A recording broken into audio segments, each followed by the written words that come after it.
knock at the door. It's the cops. Jordan, cops. They, we were too loud. They wanted us to turn it down. Wait before they turn it off. I walked out, said, "Hey, gentlemen, how are you tonight?"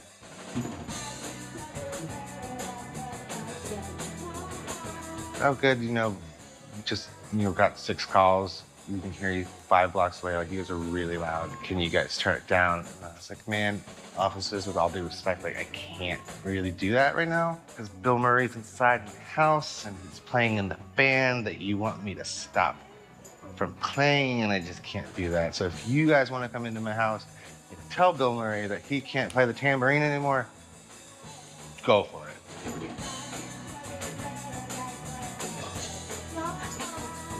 So 2 police officers, like me and Jordan, Bill Murray comes up with a tambourine and plays it in their face. He is there at the door to greet them as soon as they walk in, with the tambourine in hand, shaking it vigorously in their face. And all he said was, "You are Bill Murray," and he has this tambourine in his hand, and he's shaking it. He said, "Yes, I am Bill Murray," and puts his arm around him and brings him into the party, and we keep playing. So this clip comes from one of my favorite documentaries, which is called The Bill Murray Stories, Life Lessons Learned from a Mythical Man. And it documents one of the most profound naturally occurring phenomena in all of nature, which is the random sightings of Bill Murray. Do any of y'all know about this? So there's this entire subculture devoted to documenting Bill Murray in the wild sightings. And while all these sightings are somewhat like unique and singular, there is this common thread whereby what Bill will do is he will just show up somewhere unannounced and uninvited. He will act completely normal, and then he will just joyfully join in with whatever everybody else is doing. And so he'll just show up at a stranger's house party, pick up a tambourine, start playing with a band, and then he'll just handle the cops when they show up.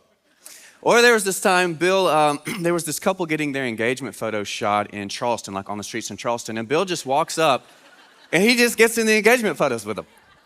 Or there was a time, Bill was, he was in this, I guess there was a park in Chicago where there was a kickball game going on, and Bill sees it happening, so he just walks up and starts playing kickball with them. Or there was a time Bill saw, he showed up in a hard hat, and he just starts reading poetry to a bunch of construction workers.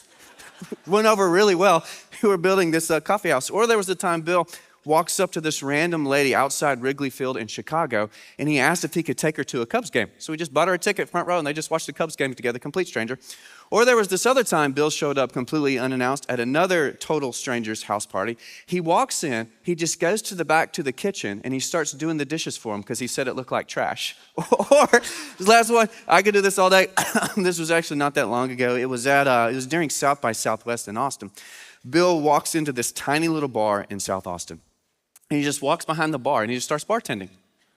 And my favorite part is that no matter what anybody ordered, Bill would just pour them a shot of tequila. Yes.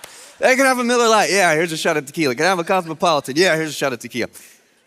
It's tempting to refer to these as something like, random acts of kindness. And yet, while all this stuff is certainly very random and it's very kind, I'm not sure random acts of kindness is like the right descriptor here. Because while these acts were all very kind, they're also like more than kind, because they're animated by this playful excessiveness that goes way beyond what is necessary and taps into something even deeper than kindness. And so what I would propose is that all these occasions, they're better understood as something like random acts of abundance, whereby somebody somehow channels the abundance at the heart of things in a way that isn't simply kind, but rather challenges our understanding of what we're all doing here and of what is possible if we will understand our lives fundamentally as expressions of the cheer and abundance of the living God. So if you have your Bibles, grab them.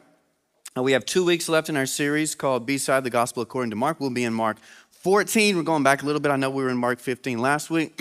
I was supposed to preach a couple weeks ago. It was almost death by pollen for me. Anybody else? It was a rough few weeks. So we're back in Mark 14, 1 through 11. Apologies in advance for excessive throat clearing. Mark 14, 1 through 11. Now, the Passover and unleavened bread were 2 days away. And the chief priests and the scribes were seeking how to seize Jesus by stealth and kill him, for they were saying, not during the festival, otherwise there might be a riot of the people. Now, while he was in Bethany at the house of Simon the leper and reclining at the table, there came a woman with an alabaster vial of very costly perfume of pure nard. And she broke the vial and she poured it over Jesus' head. But some were indignantly remarking to one another, why has this perfume been wasted? For this perfume might have sold for over 300 denarii in the money given to the poor. And they were scolding her. But Jesus said, hey, let her alone. Why do you bother her? She has done a good deed to me. For you will always have the poor with you. Whenever you wish, you can do good to them, but you do not always have me. So she has done what she could. She has anointed my body beforehand for the burial. Truly I say to you, wherever the gospel is preached in the whole world, what this woman has done will also be spoken of in memory of her. Jesus was clearly right. Then Judas Iscariot, who was one of the 12, went off to the chief priests in order to betray him to them. They were glad when they heard this, and they promised to give him money.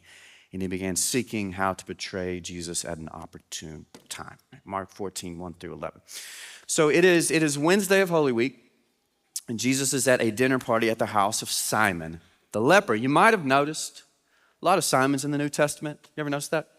Apparently it was the equivalent of Kevin back in the day, or Liam nowadays. I think Liam's the most popular boy name. There are a lot of Simons, 9 of them to be exact in the New Testament. And so, the writer Mark, he tries to help us out a little bit by specifying that this was a party at the house of Simon the leper, meaning either that Simon was once a leper, insinuation being that Jesus had previously healed him, or that Simon was still a leper.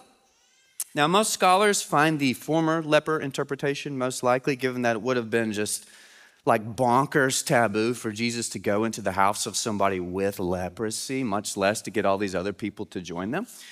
And, I grant that's most likely, but personally, I choose to believe the kind of ridiculous interpretation that Simon was still a leper.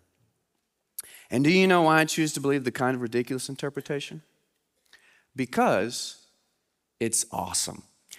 And it just seems like something Jesus would do, doesn't it? Like just show up at the house of this guy who hadn't had a house guest in like a decade with fajitas and queso and a keg and a whole crew full of people who were like, is Jesus seriously going to make us go into the house of this dude who has leprosy? Because what better way to spend the next to last evening of your life than partying at the house of a leper? But that's just my 2 cents. So they're at this party at the house of Simon, the former or current, but hopefully current leper, because that's more awesome. And in walks this unnamed woman. And the story gets even more ridiculous. Because she walks in, she doesn't say a thing. She breaks open this vial of perfume and she pours it over Jesus' head. She anoints him with it. Now we know from places like 1 Samuel 10, 2 Kings 9, that this was a gesture of kingship. Okay, kings have their heads anointed like this. And so here we have an unnamed woman, instead of like the high priest or a prophet, anointing Jesus in the house of a former or current, but hopefully current leper, instead of in the temple. And there are a lot of things that one might find objectionable about this whole scene. But the one thing that makes some people so angry that they begin scolding this woman, right? And the Greek word here literally means like when you're so mad you make an involuntary sound. You know what I'm talking about? Step in a Lego in the middle of the night, just ah! That kind of thing, right? They're so mad at her, right? They're so mad at her that they just involuntarily make this noise, okay? The source of their scolding is this: the perfume that she's just anointed Jesus with was incredibly expensive. Okay, 300 denarii, which would have been the equivalent of like a year's salary. So 30K, 40K, 50K, 60K. Additionally, we just happen to know from Mark 6 that 200 denarii would have been enough money to feed 5,000 people. So, by the powers of deduction, we know that this perfume could have fed around 7,500 people. And so seeing all this, there's some people at the party who are like, hey, this is ridiculous.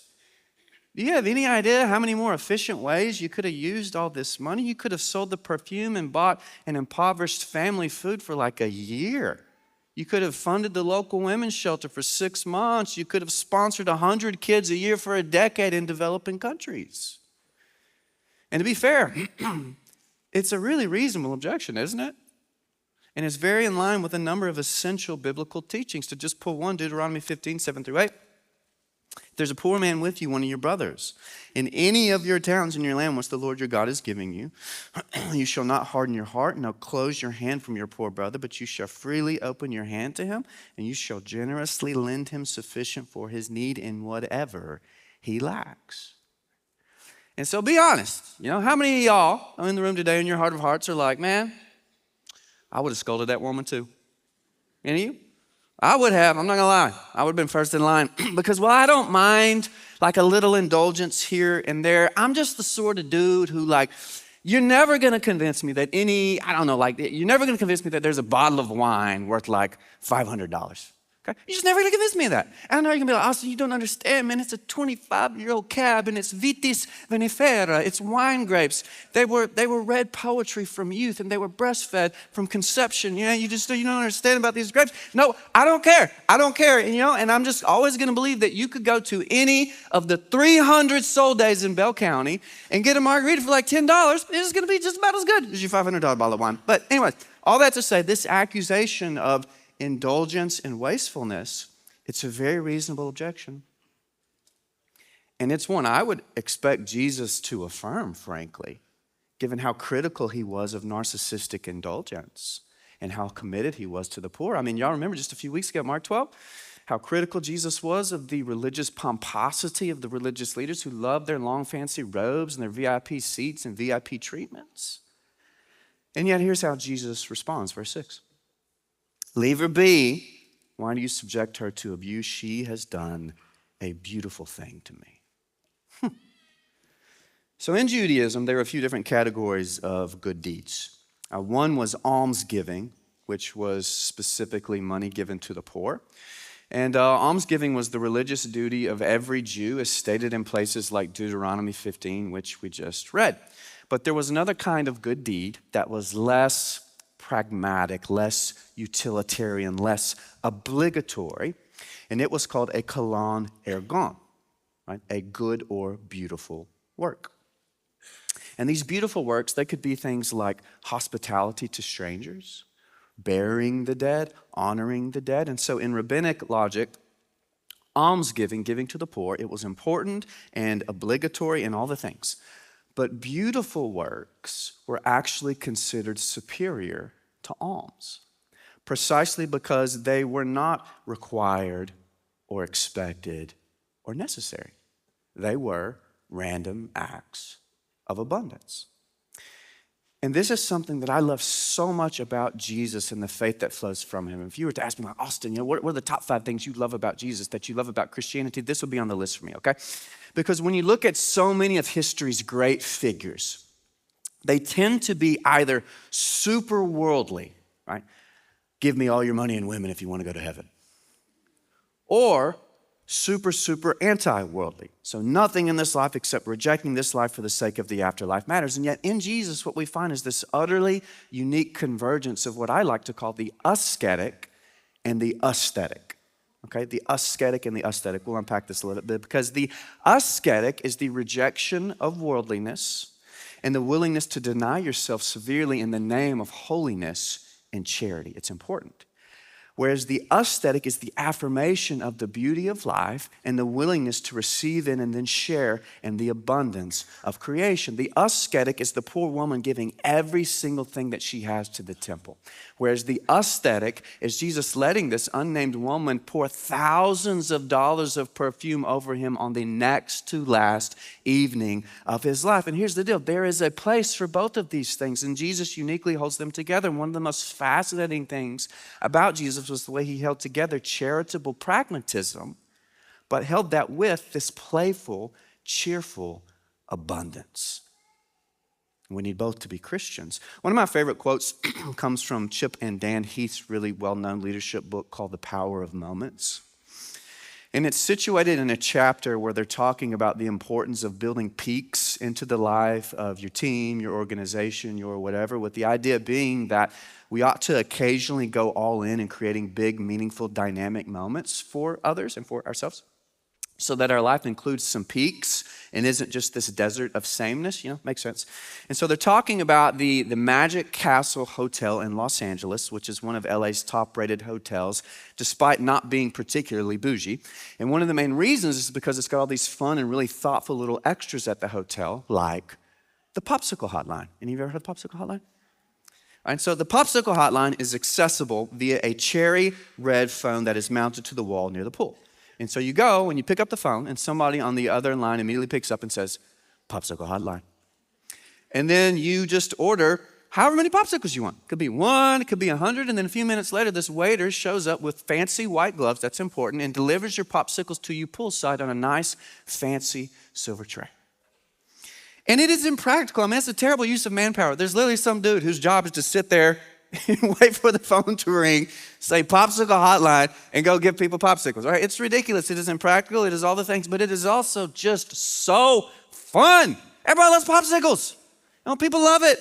Anyways, they're talking about how easily we talk ourselves out of all things impractical and unnecessary and ridiculous, and they say, beware the soul-sucking force of reasonableness. Now, do any of you know that force? Are any of you married to that force? Are any of you that force? There are a lot of couples. You're the force. No, I'm the force. Right? It's the force that obsessively fixates on efficiency and improvement and optimization. It's the force that sucks your soul bone dry of anything and everything that might possibly be construed as unreasonable. Now, I was listening to a podcast recently, and it put together some lingering unease I've had with a few distinct but related trends in modern culture. And the title of this podcast was, How Metrics Make Us Miserable.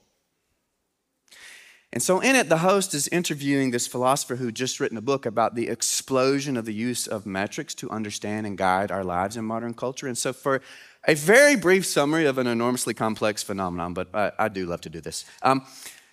We have fallen in love with metrics, all of us, because metrics are very, very good at capturing and communicating clearly measurable outcomes and then helping us optimize our lives and societies for those clearly measurable outcomes.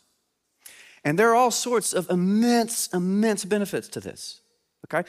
In medicine, for example, it's given us these incredibly precise evaluations for treatment options. I mean, I don't know if you've gone in for treatment lately, but it's like, I've got this cancer. What should I do? It's like, well, there's like a 65% chance it'll come back if you do this. There's like a 2% chance it'll come back if you do this. That's pretty great. Whereas back in the day, you walked in and you're like, hey, doc, my leg hurts. And he's like, well, we could ice it or we could amputate.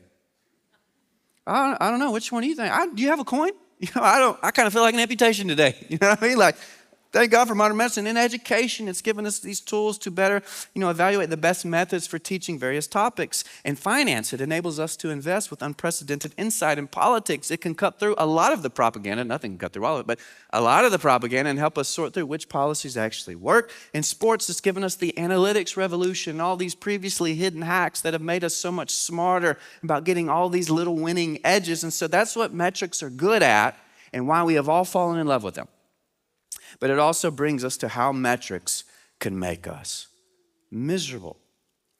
Because metrics are so good at capturing and communicating clearly measurable outcomes that we seemingly inevitably end up bending our lives and our societies towards optimizing these easily measurable things.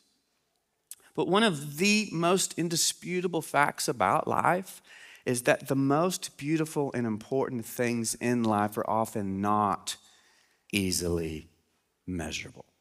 Right? So, for example, to return to sports. In baseball, metrics gave us Moneyball and all of its clever advantages, right? All that good stuff. But it has also made baseball so much more boring to watch. Right? Because all the metrics showed us what? It showed us that winning edges could come from hitters increasing launch angles on their swings so as to maximize for home runs and take more walks. And then pitchers increasing the spin rates on their balls to, optimize for strikeouts. And all those things are legit winning edges that were revealed by metrics. It's all true. But all those things also mean that modern baseball now includes way more strikeouts, way fewer balls in play, and way less of that just idiosyncratic, weird baseball strategy that's always been such a fun part of baseball culture. Modern baseball is now strikeouts, walks, home runs, and pop-ups. That's modern baseball. Because the metrics showed us that's how you optimize for winning. But here's the deal. Yet while the point of any individual game of baseball is to win, that's why you play the game, is to win, the point of the sport of baseball is what? It's not to win. You don't win the sport. The point of the sport of baseball is to be entertaining. It's to be fun to watch. It's to be beautiful. But the beauty and entertainment of baseball is very difficult to capture with a metric. And so what happens is the thing that we actually value the most, the beauty of baseball, the entertainment of baseball, it gets pushed out of consideration because it cannot speak the language of metrics. And this, in a nutshell, is how metrics make us miserable. They incessantly nudge us to disproportionately value the things we can measure, while nudging us to neglect the things we can't measure, which are often the most important things. Now, one of my favorite names for this metrification of society is the quantified life. I don't know who came up with the phrase, but I love it.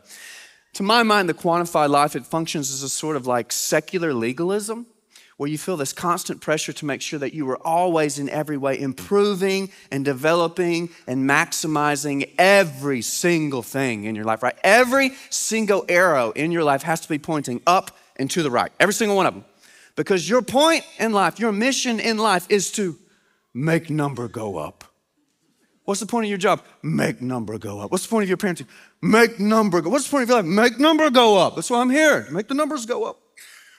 I'm gonna get in trouble here, but another great example of this is in the world of like health and wellness.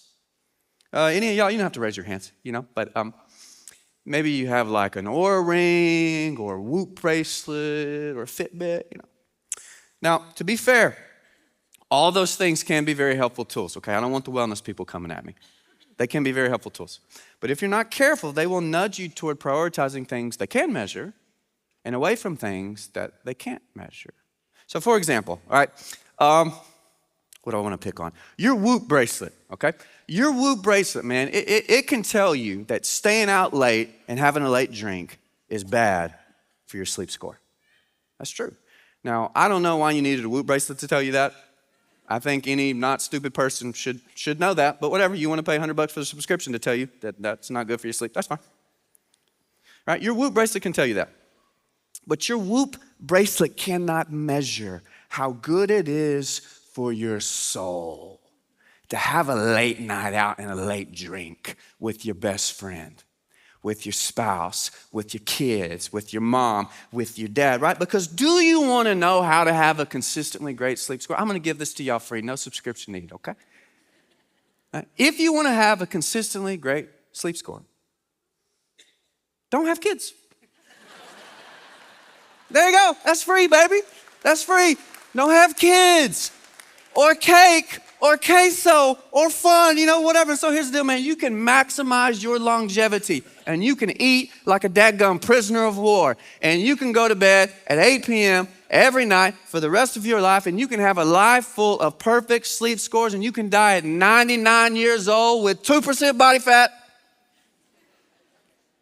But as for me, man, give me like 80 years with queso.